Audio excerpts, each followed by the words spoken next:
ఇప్పటి నుండి అక్రమ ఇసుక రవాణా జోలికి వెళ్ళమని, ఒకవేళ ఎవరైనా వెళ్తే పోలీస్ వారికి తెలియజేస్తామని మీకు తెలియపరుస్తున్నాము.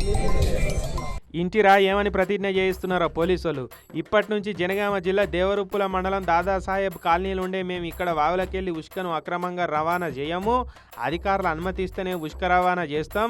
రూల్ తప్పి ఎవరైనా ఉష్క రవాణా చేస్తే ఎంబడే పోలీసులకు మతలాబు ఇస్తామని దేవరుప్పుల ఎస్ఐ సృజన్ కుమార్ సారు లోకలోలతోటి ఇట్లా ప్రతిజ్ఞ చేయించిండు. సంబంధిత అధికారుల అనుమతి లేకుండా ఇసుక రవాణా చేయమని తెలుపుతున్నాము. ప్రతిజ్ఞ చేయించుడే కాదు, మళ్ళీ ఇదే పని చేస్తే కేసు పెట్టి లోపటేస్తామని కూడా వార్నింగ్ ఇచ్చాడు. ఒకవేళ అనుమతులు లేకుండా నడిపితే మాపై కఠిన చర్యలు తీసుకోగలరని తెలియజేస్తూ ఇకపైన అక్రమ ఇసుక రవాణా జోలికి వెళ్ళమని తెలియజేస్తూ మీకు ప్రతిజ్ఞ చేస్తున్నాం. వాగులకే ఉష్క తోడకపోవడు ఇకనైనా ఆగుతుందని జనాలు కూడా పోలీసు వాళ్ళు చేసిన పని చూసి మెచ్చుకుంటున్నారు.